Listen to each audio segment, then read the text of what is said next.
Olá, nesse vídeo estamos gravando a segunda e última parte do capítulo 18, Desprendimento Difícil. Desprendimento este relativo ao irmão Cavalcante, companheiro lá da colônia de Nosso Lar, que aqui na Terra, nessa existência, trabalhou no bem, na prática da caridade aos seus semelhantes, pertencendo ele à Igreja Católica Romana. E por se dedicar, talvez demasiadamente, na atenção aos outros, né? Ele teve a sua esposa, vamos dizer, descontente da situação e abandonou, ok? E Cavalcante, nesse momento, se encontra numa situação bastante grave, seu organismo praticamente o está expulsando do, do corpo, né? Onde Jerônimo e André Luiz e seu amigo espiritual Bonifácio tentam auxiliá-lo nesse momento da sua partida para o plano espiritual. Contudo, o medo e a incompreensão ainda das coisas mais espirituais faz com que Cavalcante resista fortemente na sua permanência naquele corpo que praticamente já está quase que sem vida, né? A ponto de o próprio médico talvez recomendar até a prática da eutanásia. Mas ele, Cavalcante, se encontra nesse momento, além da aflição física, da aflição mental, pois ele começa ali a entender nesse momento que talvez ele tenha sido culpado por sua esposa tê-lo deixado, né? Por ter se dedicado em demasia à religião e sem a compreensão de que nossas principais tarefas na Terra são junto dos nossos parentes, nos nossos familiares, ok? E Jerônimo, para talvez tentar aliviar esta angústia de Cavalcante, recomenda a Bonifácio que vá buscar a esposa dele, ela que já desencarnou faz algum tempo, praticamente um ano, por ter inclusive contraído uma doença sexualmente transmissível, a sífilis, ok?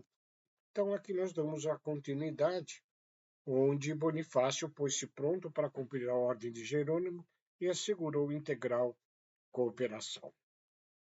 Logo após, o assistente operou cauteloso sobre a região intestinal, rompendo certas veias de menor importância, atenuando-lhe a capacidade de resistência.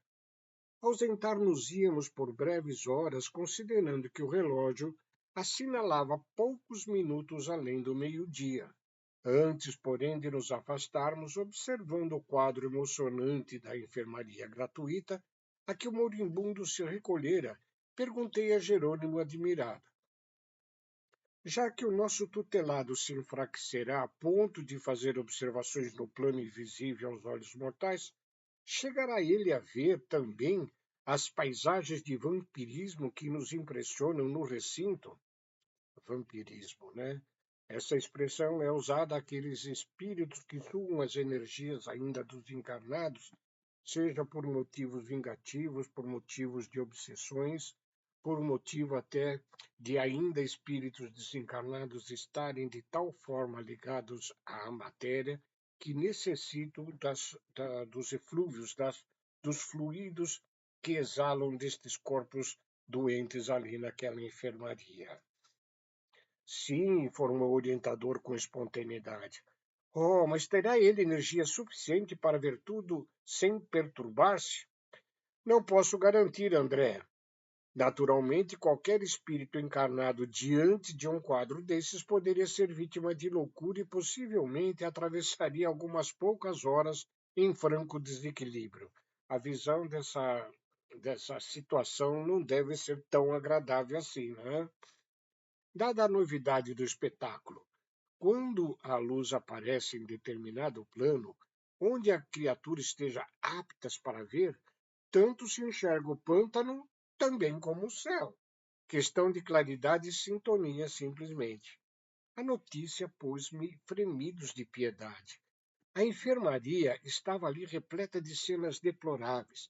Entidades inferiores retidas pelos próprios enfermos em grande viciação da mente, postavam-se em leitos diversos, infligindo-lhes padecimentos atrozes, sugando-lhes vampirescamente preciosas forças, bem como atormentando-os e perseguindo-os. Desde o serviço inicial do tratamento de Cavalcante, desagradaram-me tais demonstrações naquele departamento de assistência caridosa, e cheguei mesmo a consultar o assistente quanto à possibilidade de melhorar aquela situação. Mas Jerônimo informou sem estranheza que era inútil qualquer esforço extraordinário, pois os próprios enfermos, em face da ausência da educação mental, se incumbiriam de chamar novamente os verdugos, atraindo-lhes para as suas mazelas orgânicas, só nos compelindo a irradiar boa vontade e praticar o bem, tanto quanto fosse possível, sem, contudo, violar as posições de cada um. Por incrível que pareça, nós, espíritos ainda imperfeitos, né, ignorantes principalmente das leis divinas, das leis do amor, nós parece que adoramos sofrer, né? Muitas das vezes, quando libertos de problemas obsessivos graves como estes, que são ali vistos nesta enfermaria, né? Ao, ao auxílio de entidades amorosas do plano espiritual afastando-os, nós mesmos acabamos atraindo-os, né? Parece que nós temos prazer, às vezes, no sofrimento, né? Isso é por conta da nossa falta de conhecimento da nossa existência espiritual e imortal. E a observação de Jerônimo de muita importância, né? Nós não podemos violentar nenhuma consciência. Cabe a cada um de nós o nosso próprio processo de esclarecimento e de entrada no processo de evolução. Confesso, diz André, que experimentava enorme dificuldade para desempenhar os deveres que ali me retinham, porquanto as interpelações de infelizes desencarnados atingiam-me insistentemente. Pediam toda sorte de benefícios, reclamavam melhoras, explodiam em lamúrias sem fim. Sereno e forte, o meu orientador conseguiu trabalhar de mente centralizada na tarefa e inacessível às perturbações exteriores. Quanto a mim, entretanto, não alcançara ainda semelhante poder. Os pedidos, os lamentos, os impropérios feriam minha observação, impedindo-me de conservar a paz íntima. Por isso mesmo, ao me retirar dali, pensei na surpresa amargurosa do moribundo ao se lhe abrir a cortina que lhe velava a visão espiritual. Aguardei curioso o cair da noite quando, em companhia do orientador, atravessei de volta o pórtico do hospital. Cavalcante avizinhava-se do coma. O sangue alagava lençóis que eram substituídos repetidamente. O enfraquecimento geral progredia rápido. O agonizante inspirava dó e abriam-se-lhe certos centros psíquicos no avançado abatimento do corpo, e o infeliz então passou a enxergar os desencarnados que ali se encontravam, não longe dele na mesma esfera evolutiva. Não nos identificava ainda a presença como seria de desejar, mas ele observava estarrecido a paisagem interior. Outros enfermos encaravam-no agora amedrontados. Para todos eles, o colega de sofrimento delirava inconscientemente e dizia assim Cavalcante: Entrei no inferno. Ou vivemos em casa de loucos, bradava ele com tormento moral. Oh, os demônios, vejam o espírito mau roendo as chagas. E de faces contraídas apontava o mísero ancião de pernas varicosas. Oh, que diz ele? Prosseguia com visível espanto. Disse que não é o diabo, afirma que o doente lhe deve. Ouvidos à escuta, silenciava ansioso por registrar as palavras impensadas e criminosas do algoz desencarnado, mas não conseguindo, desabafava-se em gritos lamentosos, infundindo compaixão. Não fora a fraqueza invencível, ter-se-ia levantado com impulsos de louco. Doentes e enfermeiros alarmados optaram pela remoção do moribundo. Tinham medo. Cavalcante desvairava.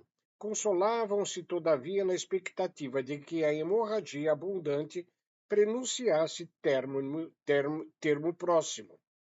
Jerônimo ministrou-lhe, então, piedosamente recursos de reconforto e o agonizante aquietou-se devagarinho. Não se passou muito tempo e Bonifácio entrou conduzindo o verdadeiro fantasma. A ex-consorte de Cavalcante, convocada à cena, semelhava-se em tudo à sombra espectral. Não via o nosso cooperador, mas obedecia-lhe a ordem. Penetrou o recinto, arrastando-se quase, satisfazendo o guia automaticamente veio ter ao leito de Cavalcante. Fitou-o com intraduzível impressão de horror e gritou longamente, perturbando-lhe a hora de alívio. O moribundo voltou-se e viu-a. Alegre sorriso estampou-se-lhe no escaveiro rosto. Pois é tu, Bela. Graças a Deus não morrerei sem pedir-te desculpas. A ternura com que se dirigia a tão miserável figura causava compaixão. A esposa beirou-se do leite, tentando ajoelhar-se, ouvindo-o, assombrada, retrucou aflita. Joaquim, perdoa-me, perdoa-me. Perdoar-te de quê? Replicou ele, buscando inutilmente afagá-la. Eu sim fui injusto contigo, abandonando-te ao léu da sorte. Por favor, não me queiras mal. Não te pude compreender noutro tempo e facilitei-te o passo em falso, colaborando impensadamente para que te precipitasses em escuros despenhadeiro.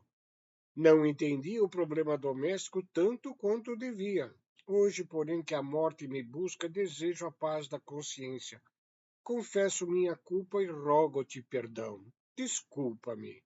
Falava vencendo enormes obstáculos. No entanto, notava-se que aquele entendimento lhe fazia imenso bem. Com certeza, quando nós, reconhecidos das nossas próprias imperfeições, dos nossos erros, né?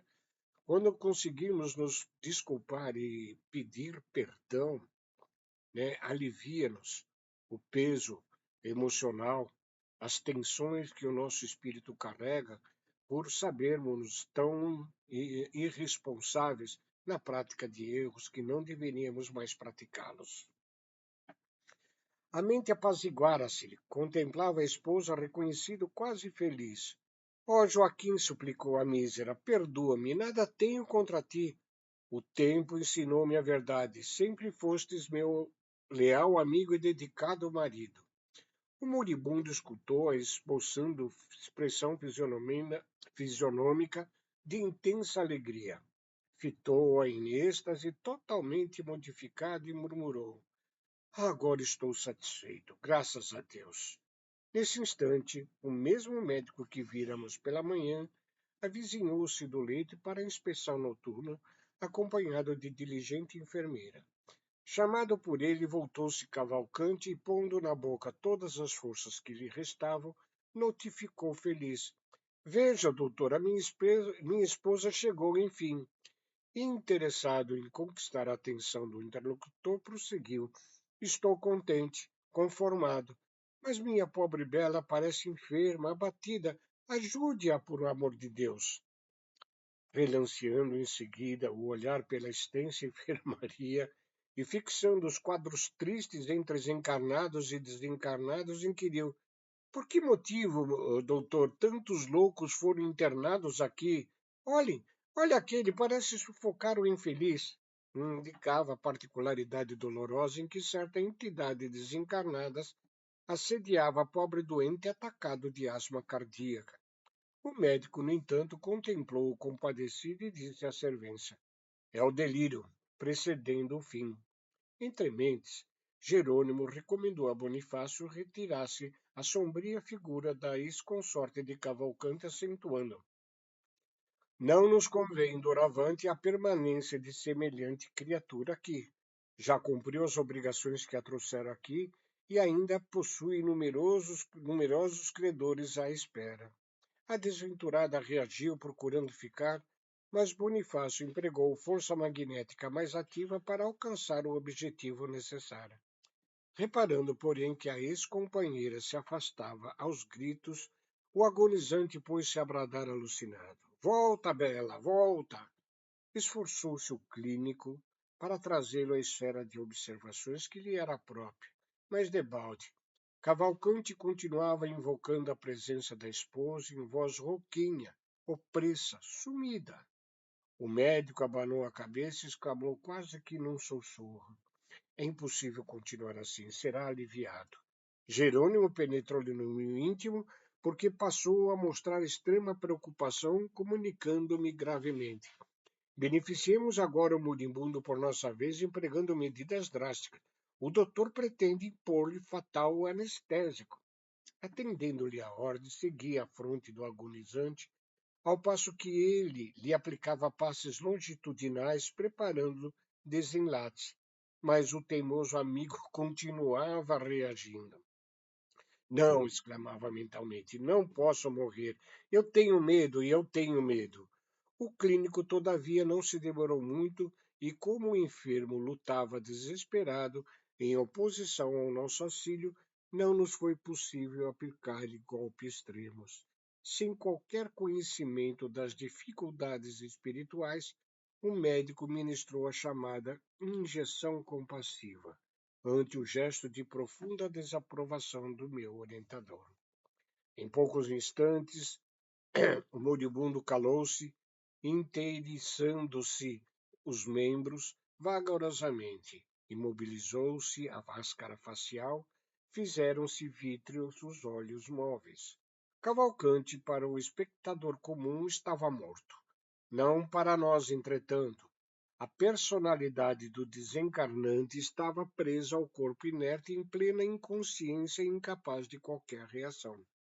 Sem perder a serenidade otimista, o orientador explicou-me: a carga fulminante da medicação aplicada aqui de descanso, por atuar diretamente em todo o sistema nervoso, interessa aos centros do organismo perispiritual.